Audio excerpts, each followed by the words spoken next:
An old woman was humiliated by snobbish salespeople until she left the store wearing a gold necklace. Look at her with that worn-out coat and those wrinkled hands, probably just looking for a warm place to rest, mocked the elegant salesperson at the luxury jewelry store, observing the elderly woman examining the $500,000 diamond necklace, not knowing he was standing before the woman whose name was engraved on the golden facade of the store. Be sure to subscribe and let me know where you're watching from in the comments.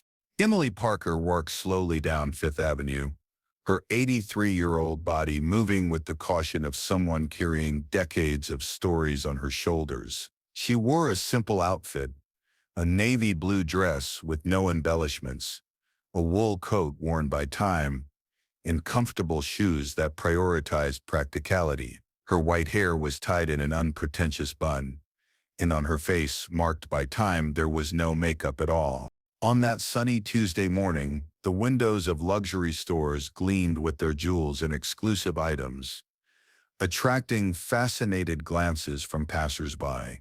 Emily observed everything with a serene smile, like someone contemplating a familiar spectacle. Her eyes, deep blue, were the only hint of the vivacity that inhabited that aging body. After walking a few blocks, Emily stopped in front of the elegant facade of Blackwell & Sons, one of the most prestigious and exclusive jewelry stores in New York. The store, known for serving only the highest society, displayed in its main window a stunning necklace of diamonds and emeralds that immediately captured her attention.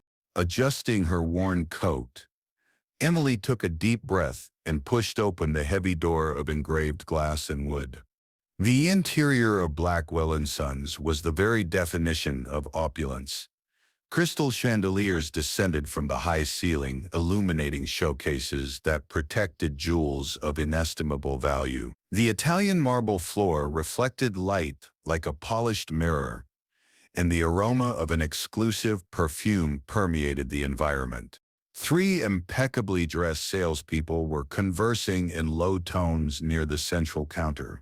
When the door closed behind Emily with a soft tinkling, they all turned their gazes toward her. The youngest, a man around 30 years old named Richard, discreetly frowned. The woman, Victoria, with her impeccable tailored suit and rigid posture, adjusted her expensive framed glasses, as if wanting to make sure of what she was seeing. The third, Marcus, the store manager, simply arched an eyebrow and continued organizing some papers without even directing an additional glance at the newcomer. Emily walked slowly to the central showcase where the necklace she had seen through the window was displayed. It was a truly magnificent piece, diamonds alternating with emeralds in a design that resembled delicate foliage. After almost 2 minutes where none of the salespeople approached her, Emily finally raised her eyes from the showcase. "Excuse me," her voice was soft but clear. "Could you show me this necklace, please?" The three salespeople exchanged quick glances, a silent communication that Emily perfectly captured. It was Victoria who finally approached, her heels striking the marble floor with military precision. "Good afternoon," she said with a smile that didn't reach her eyes. "May I help you with some information?" "Yes, I would like to see this necklace more closely, please," replied Emily, pointing to the piece. Victoria hesitated for a moment. "This is the Emerald Grace, an exclusive piece from our private collection. The value is around $350,000. She pronounced the price with deliberate emphasis, carefully observing Emily's reaction. "I understand. Still, I would like to see it, if possible," Emily calmly insisted. "Ma'am," Victoria began, but was interrupted by Marcus, who approached with determined steps. "What my colleague is trying to explain," he said with a condescending smile, "is that this piece is part of our collection for VIP clients. Perhaps we can show you something more suitable to your needs." Emily noticed how he quickly looked at her worn coat and her aged hands before completing the phrase. "We have some very charming silver pieces in that section," continued Marcus, pointing to a distant corner of the store where the less valuable items were kept. Richard can assist you. I'm sure you'll find something within your budget. Richard, clearly uncomfortable with the designation, approached reluctantly. His look from top to bottom made no effort to disguise his contempt. "This way, ma'am," he said dryly, beginning to walk without checking if Emily was following him. The elderly woman remained still for a moment, her blue eyes calmly observing the three. "Actually," she said with a firm voice, "I would still like to see the Emerald Grace. I'm interested in it specifically." The reaction was immediate. Victoria let out an impatient sigh, while Richard crossed his arms in a defensive posture. It was Marcus who took the initiative to directly confront the situation. "Ma'am," he began, lowering his voice as if explaining something to a child, "I understand your interest, but I must be frank. The Emerald Grace is an exclusive piece intended for specific clients. We have a protection policy for our most valuable jewels that requires pre-approval for display." Emily slightly tilted her head. "And what would be the criterion for this pre-approval?" Marcus was visibly uncomfortable. "Well, we usually reserve these pieces for clients we already know or who have been recommended. It's a matter of procedure." "I see," replied Emily, her calm voice contrasting with the growing tension in the environment. "And if I said I'm willing to buy it immediately, would that change the procedure?" Victoria couldn't contain a brief, disdainful laugh, quickly disguised with a cough. "Ma'am," intervened Richard with an impatient tone, "perhaps you're not understanding. This piece costs more than many people earn in 5 years. We have other options that would certainly be more suitable for someone like—" He made a deliberate pause. "You—" Emily remained silent for a few moments, her eyes scanning the faces of the three salespeople. Then, with a soft sigh, she went back to the central showcase, where the necklace was displayed. "It really is an extraordinary piece," she commented, more to herself than to the others. "It reminds me of one I saw in Paris many years ago." Marcus approached, his patience clearly running out. "Ma'am, I must insist that—" "Those emeralds," continued Emily as if she hadn't been interrupted, "have a very particular shade. Colombian, I presume. Muzo region." The question caught Marcus by surprise. "Yes, they are. But how did you—" "And the cut of the diamonds," she continued, "seems like the work of master lapidary Anton Schilling, isn't it? He always had a very distinctive signature." The three salespeople exchanged confused looks. Victoria nervously adjusted her glasses. "You know jewelry?" she asked, her tone still skeptical, but with a new note of doubt. "A bit," replied Emily with modesty. "I observe details." Richard, determined to end what he considered a waste of time, stepped forward. "Regardless of that, our policy is clear. This piece is not available for demonstration without prior approval. I can show you our Silverlight collection, which has prices starting at $500. The insult was palpable. Emily took a deep breath, adjusted her simple coat, and slowly nodded. "I perfectly understand," she finally said. "In this case, I don't want to take up any more of your time." She turned to leave, but before taking 3 steps, she stopped and opened her worn purse. From inside it, she withdrew something that made the 3 salespeople freeze instantly. From her simple purse, Emily took out a delicate gold necklace with a single pendant.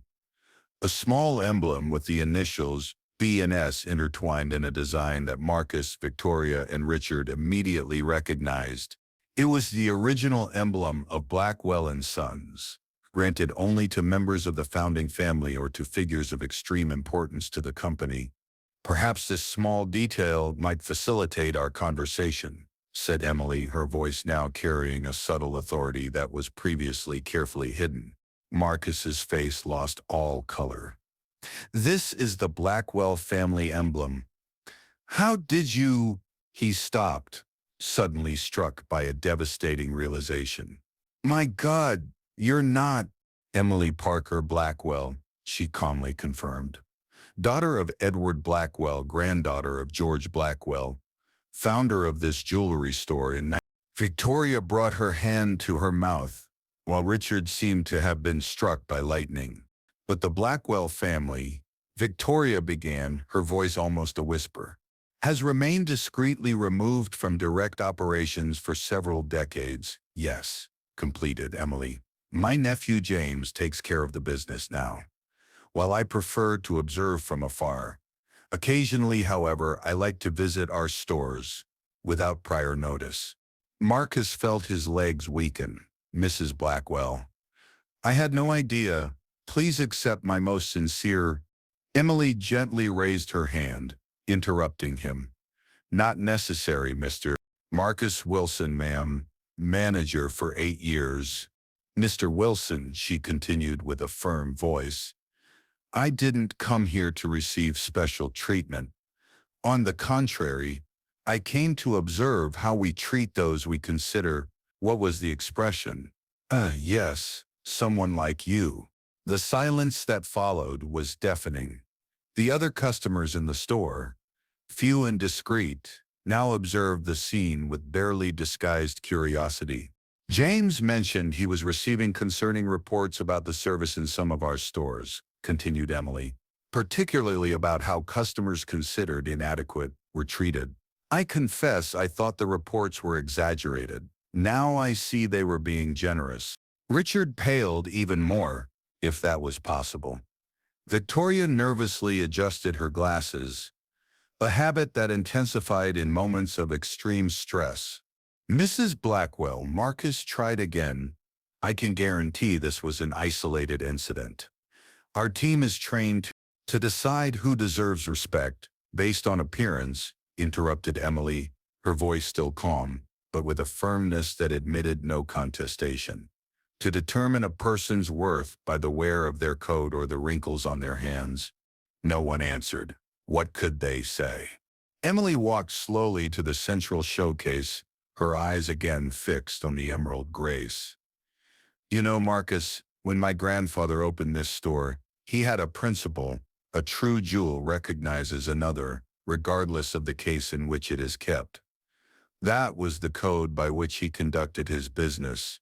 My grandfather started as a jeweler's apprentice, continued Emily, her voice now carrying the weight of memories. He worked 16 hours a day, 7 days a week. His hands were rough and cracked, his clothes were simple, and often he was expelled from elegant stores when he tried to sell his first creations. She gently touched the glass of the showcase, as if she could feel the necklace through it. George Blackwell promised himself that, if one day he had his own store, he would never judge someone by appearance. He would never deny anyone the chance to appreciate beauty, just because they didn't look like the right type of customer. Emily turned to face the 3 salespeople. It was this principle that built Blackwell and Sons. It was this vision that differentiated us, and that made us respected not only for our products, but for our integrity. Marcus swallowed hard. Mrs. Blackwell, I really, please, she interrupted him again. Open the showcase. I would like to see the emerald grace more closely now. Without hesitation, Marcus took a set of keys from his pocket and carefully opened the security showcase. With trembling hands, he removed the necklace and placed it on a black velvet pillow, presenting it to Emily. With delicacy, Emily took the necklace, her elderly fingers moving with surprising precision and familiarity. She raised it against the light, analyzing each stone, each detail of the craftsmanship. 24 brilliant cut diamonds, totaling approximately 18 carats, she murmured, almost to herself.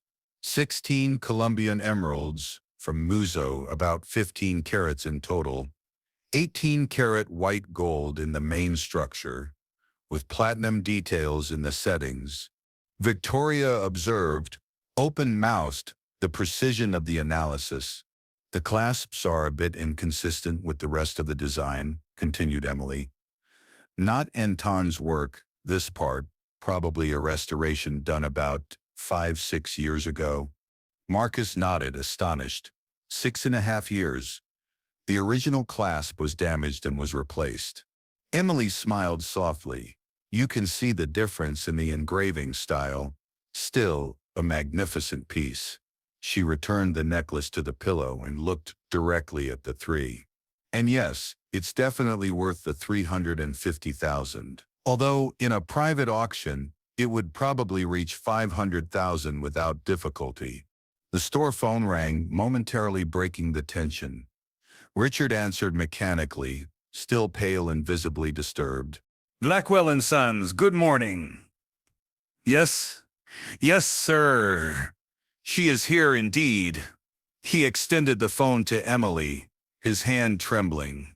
It's Mr. James Blackwell, Mrs. Blackwell. For you. Emily took the phone with a gentle smile. James, dear. Yes, I'm making my surprise visit. No, don't worry. I'm being very well attended now. She paused, looking directly at the three salespeople. Yes, I'll come to your house for dinner later. Tell Catherine I'll bring that apple pie she likes so much. Kisses to the children. See you later. She returned the phone to Richard, who placed it back on the hook as if he were handling an explosive object. My nephew, Emily unnecessarily explained. Current CEO of Blackwell and Sons International. He always worries when I do my mystery visits, as he calls them. Victoria seemed about to faint. Marcus ran his hand over his face, as if trying to wake up from a nightmare.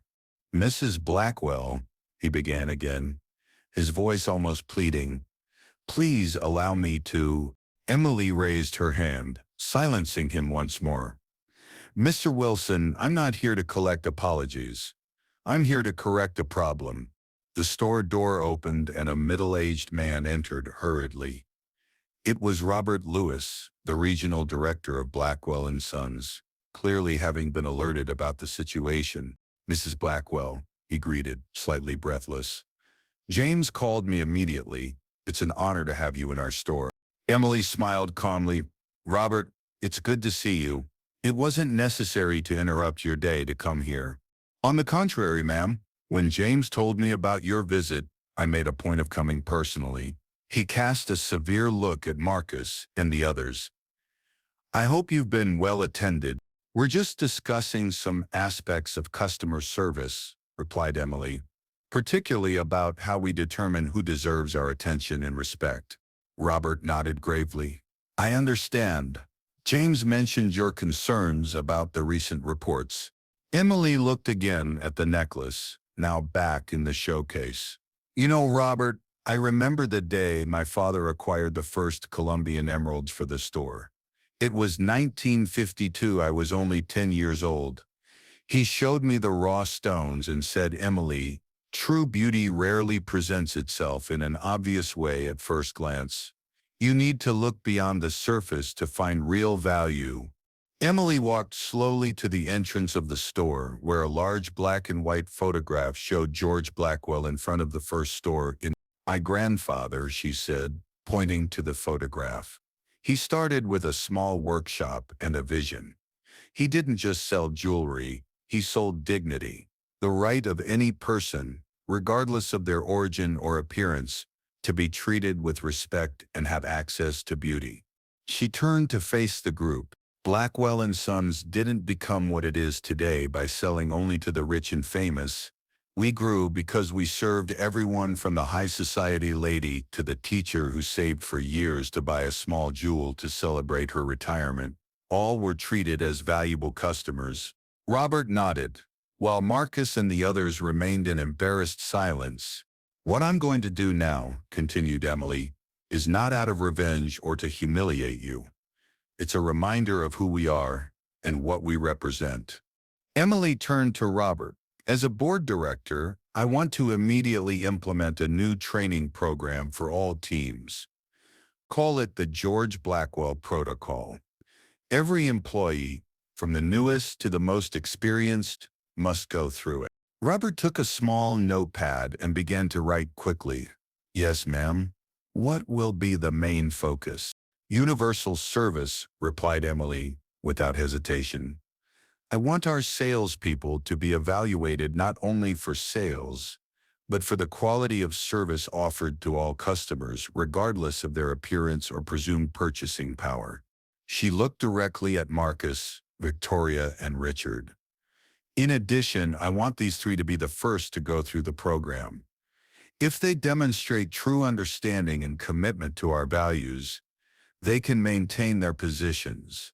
The three salespeople exchanged alarmed looks. And if they don't demonstrate, asked Robert carefully. Emily sighed. Then we'll find people who understand that the legacy of Blackwell and Sons is about much more than selling expensive jewelry. It's about recognizing the intrinsic value of each person who walks through our doors. Marcus stepped forward, his posture completely transformed. Mrs. Blackwell, I fully accept your decision and thank you for the opportunity to learn and grow instead of simply being fired, which would be more than deserved. I promise I will take this lesson seriously. Victoria, still visibly shaken, nodded in agreement. I too, ma'am. The way we treated you was unforgivable. There are no excuses. Richard, the youngest and most arrogant of the three, seemed to be struggling internally. Finally, he also spoke up. Mrs. Blackwell, I confess I am ashamed of my behavior. You are right in everything you said. I would like to improve. Emily observed them for a moment, her penetrating blue eyes seeming to see beyond the words, seeking genuine sincerity. The true test is not in words of regret, but in future actions, she finally said. I'll be watching, even if you don't see me. After Robert left to immediately implement Emily's orders, and after the store slowly resumed its normal operation, Emily remained for a few more minutes, observing. Marcus approached hesitantly. Mrs. Blackwell, is there anything else we can do for you today? Emily smiled serenely. Actually, yes. I would like to buy something. Certainly. Any piece will be at your disposal. Not for me, clarified Emily. I'm looking for a gift for my caregiver, Maria. She turns 50 tomorrow and has been a loyal friend for more than a decade. Marcus nodded, now genuinely attentive. What type of jewelry do you think she would like? Something simple, but meaningful. Maria isn't the type who wears ostentatious pieces. A pendant, perhaps, or a delicate bracelet. It will be a pleasure to help you find something perfect, replied Marcus, gently leading her to a section of the store. As they walked, Emily commented, You know, Marcus, the first sale my grandfather made when he opened the store was to an elderly lady who wanted a gift for her granddaughter. The piece cost less than $5 at the time, but he treated that sale with the same dedication he devoted to jewels worth thousands of dollars. 2 weeks later, Blackwell and Sons on Fifth Avenue was different. Not in its decoration or products, but in the atmosphere. Emily, this time accompanied by her nephew James, observed discreetly from a cafe across the street how the salespeople interacted with customers. Is the protocol working? Asked James, taking a sip of his coffee. Emily smiled, watching how a young woman in jeans and a t-shirt was being attended to by Victoria, with the same attention and respect dedicated to an elegantly dressed lady beside her. It's beginning, she replied. True changes take time to take root, but I see promising signs. In the central showcase of the store, where the Emerald Grace had previously been displayed, there was now a new display, a recreation of the first showcase of Blackwell and Sons from 1902, showing pieces that ranged from affordable to luxurious, all exhibited with the same care and value. Next to the showcase, a discreet plaque displayed George Blackwell's original philosophy. True beauty rarely presents itself in an obvious way at first glance. You need to look beyond the surface to find real value. Emily unconsciously touched the simple gold necklace around her neck, the family emblem she carried not as a status symbol, but as a constant reminder of her roots and values. You know, James, she said thoughtfully, Your great-grandfather always said that the greatest luxury we can offer someone is genuine respect. James nodded, observing the subtle but significant transformation that was unfolding before them. And it seems we are finally relearning that lesson. Emily smiled, satisfied. Some jewels, after all, are not made of gold or precious stones, but of values that withstand the test of time and that, when polished by experience and humility, shine with even more intense light than any diamond. If you've come this far and this story has touched your heart, I invite you to keep this faith alive with us by subscribing to the channel and activating the notification bell so you don't miss any stories that touch the soul. And if this story has moved you, give it a like so we can continue sharing more stories like this one, made with all our hearts. Until next time.